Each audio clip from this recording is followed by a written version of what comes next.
to MorningLine. All right, where do you live? Where do I live? I live out in Wilson County. It's crazy out there. The homes, real estate's going crazy. Christie Wilson's with us this morning, real estate broker here.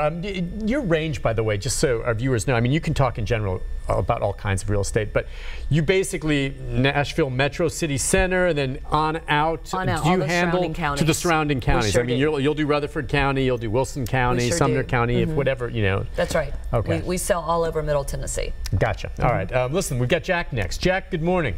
Good morning. Hi, Jack. I just wanted to remind your listeners that we are in a bubble yet again, just like 2007, and bubbles are always followed by crashes. I met a guy on a flight to Las Vegas about a month ago, and he worked for an investment company that was buying 50 to 75 properties a month here in Nashville.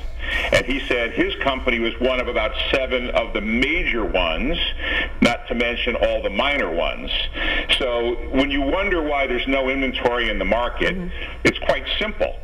We're competing with big hedge fund funded money pools that are sucking up the inventory. And you combine that with an inherently dishonest assessment process where they're assessing homes at bubble prices, and therefore people are being driven out of their homes. And all I have to say is a pox on Metro government. They're absolutely failing in their job. Their zoning is atrocious. They're tearing, I saw one house in Bellevue, they tore down one house next to the railroad tracks, and I mean literally 50 feet away, and they're putting about 100 houses, little teeny houses, into that lot. So the density is going to explode. We're going to make Atlanta look like a nice place to live, and no one's doing anything about it. I know personally at least 3 people who are being driven out of their houses by taxes. And this is just unethical. And I hope that we vote out the entire Metro Council and the mayor and all the rest of them when the next election cycle comes, because what's going on is our city is being destroyed. Hey, Jack, I appreciate it. That's really interesting. I mean, this guy obviously feels passionately about this. I didn't realize that. So what he's saying is there are these brokers that are buying up properties. They're not brokers, they're hedge funds. Hedge funds rather. In, and I wish it was and then they turn around and sell them for, what are they doing? They're just buying? They hold them for rental. They hold He nailed it right there. We get these calls, people say, hey, we're from LA, we want to buy 100 houses under 200. I said, yeah, and people in hell want ice water. Yeah, they're just not there, because you had to be in on that in 2012, 13, 14.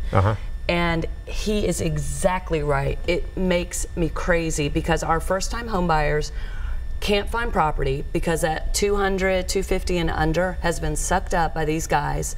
And we get the calls for asking people to help them do that too. And we're just like, it's just not there, you know, the inventory, because they're like, we've got to take down 10 houses at a time, and we want to, I won't go into all the details, but there's many more than 7 people, and but you just can't find the inventory. And it makes me crazy that our first-time home buyers, or buyers, it doesn't have to be a first-time home buyer, looking in that 2 to 250 range. There was a house that came on the market over the weekend for 250. It'll probably, with the number of bids on it, go up to about 300, 310. And someone will pay cash for it with no appraisal contingency. So most of these first-time home buyers are getting loans, and then they have to, the house has to appraise in order for them to get a loan. Right. But these investors come in, pay cash, and I'm not dissing the investors. I think investment's a very important piece of the puzzle in real estate. But it's frustrating as a realtor and as a Nashvilleian that clearly I'm passionate about this, just like Jack. That our folks can't buy. I'm sorry, I'm spitting all over you. That's all right. I do it. No, that's all right. You're passionate. Go on. Because it makes me crazy that our buyers can't buy.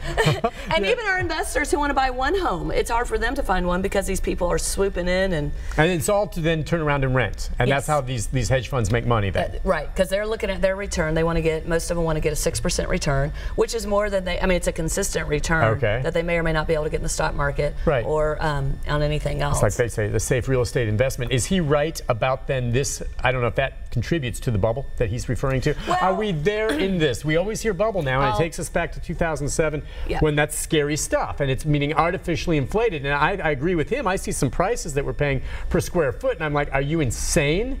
Who pays that? But apparently people are, and then it just keeps going. People are, and I don't think we're in a bubble that's going to pop. I think we're in a it's hard to even say. I think we're in a balloon that's going to kind of deflate. I think we'll see our next recession, what, in 2019, 2020, just because that's just life. I mean, a recession always happens, yeah. But I don't see a crash.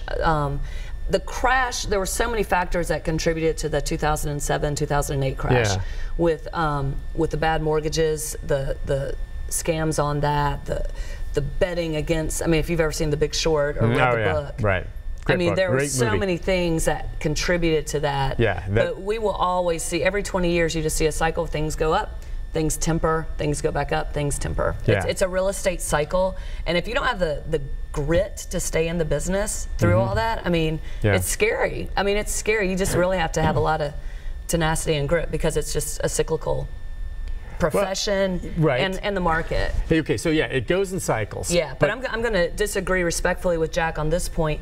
Taxes have not gone up yet, so the fact that he's saying he's already seen 3 people driven out, then they're speculating. Because the 2017 tax bill, which is the one that would go up, because what was the last one? I guess 13 or 14. Yeah, 13, I guess. You know, they were basing those on the recession prices. So there's a lot more that goes into it when you really study how it's going. So I would just, since these taxes haven't occurred yet, I don't see how someone can be driven out yet by the taxes. If that's what if he's saying 3 people he knows have already been driven out, then that would have had to have been from a prior tax increase. All right, let's go to Ralph. Ralph, good morning. Yes, good morning. Hi, Ralph. What's on your mind? Well, my question was already answered, but I'm just going to go ahead and put it out there anyway. It's just like the real estate business, when they advertised rent places in the newspapers that were actually close to $1,000, $1,700 a month just for a house to rent, that forced people that actually owned houses, renting them out, it forced rent up for normal people just to rent. And they don't actually want to buy a house to be settled in one place because the job market is not always stable and they have to move around a lot just to find a job. So y'all have actually forced people to pay more for rent just to be able to live instead of going and buying a house, getting it cheaper. Yeah. You know, my thing was, thanks a lot for making it harder on everybody else. All right, good night. Hey, thank you. Thanks for your call. Well, there's some people out there clearly that are paying rent right now that I say, wait, how much did you say you pay for rent? Which could, if they go to one of the marketplaces you talked about, be it Hermitage or whatever, and found a house, it'd be the same as a mortgage payment. Right. I mean, there are people paying, when I hear someone paying $2,000 a month rent, and I understand that for some, there's reasons why they may do that. But gosh, that's $2,000 out the door every month with absolutely nothing in return. No equity, nothing. Now, I understand maybe buying, but I mean, you know what I'm saying? You think about that? I mean, that's a ton of money. That's $24,000 a year that you have nothing to show for, except, yes, you were living probably in a nice place. But you could go buy yourself something and maybe build a little equity, and even if you wanted to move, take off in 2 years, you know? Or keep it and rent it or whatever you wanted to do. Yeah, I just don't, I mean, what do you think? I mean, the people paying that much rent? You know, I think it's... And I see what he was saying about why sometimes you want to rent. Now that's to the first point about someone being driven out of Nashville because rents have gone up, so a lot of people have left the county to find more affordable rents, which at this point has nothing to do with taxes. That's just market demand, and people are being able to get that. There's more and more rental property, like we were talking about with the apartments coming on. So y'all did a story on this a couple of weeks ago, I think, where we may start seeing rents coming back down a little bit because there is a lot of inventory on the rental market starting to come available. You always hear about that, though, when you see these one apartment after the other. Years ago when I saw them, I'm like, oh, who's going to rent all these? And boy, was I wrong. Right. Everyone moved into it. So is the rental market, okay, I know, we did the story on that. They think that the vacancies are going to come up because so many are being built at once, or fewer people are choosing to rent and they're choosing to buy instead?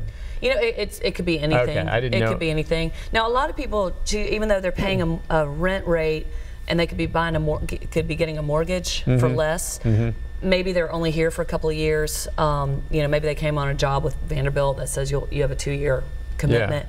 They don't want to risk, well, if I buy now, what if the market goes down? They don't want to risk it. I've had people who I've sold their properties because they said it was too much stress to own a property. They'd rather be able to call a landlord to take care of stuff. That's only happened a couple of times in all my years. I thought that was interesting. I'm going, but you know, find a handyman that you can trust and like who can come take care of stuff. Other people are just, they're afraid to buy. Other people maybe don't have the down payment, don't have the credit, can't qualify for what they want. They rent because they want to be in a specific school district. So there's varying reasons why somebody would rent and not buy. I clearly promote buying because I think it's, to this day, it is the best investment you'll ever make with your money. Boy, most people have not seen a reduction in it. Now, we all know when the market crashed, and a lot of people took it on the chin, but boy, since you last came on, I think the interest rates have gone down, haven't they? I mean, I'm sorry, not down, up, haven't they? I think they've come back down. Did they come back down? They went up and then they're just... So what is it right about now if you want a 30-year mortgage on a house? About four and a quarter. Which still, compared to years ago, I mean, it's still pretty darn solid, right? That's right, that's right. They have not gone over... I mean, they've been in the 4-ish range, plus or minus, you know, a half, gosh, since 2006. Okay. So, you know, 11 years. And everyone for every year says, well, but rates are going to go up. I'm going, at some point they will, because they have been artificially deflated by the Fed. So. Does anyone do an ARM anymore, an adjustable rate mortgage? They'll do those. Now, really, those you only want to do if you think you're going to stay there for a short period of time? That's right. That's right. That's what I recommend. Okay, because you never know. An adjustable rate, meaning it just goes with it, and then all of a sudden, after what, 2 or 3 years, it can. Yeah, usually you spend 3 to 5 years. 3 to 5 years. All right. It can adjust. It's not for everyone. All right, listen. We'll take a break. When we come back, Neil and others are on hold. We'll take more phone calls for her. I'll take them too until the 9 o'clock hour. So we'll be back with more of your questions on real estate right after this. Stay with us.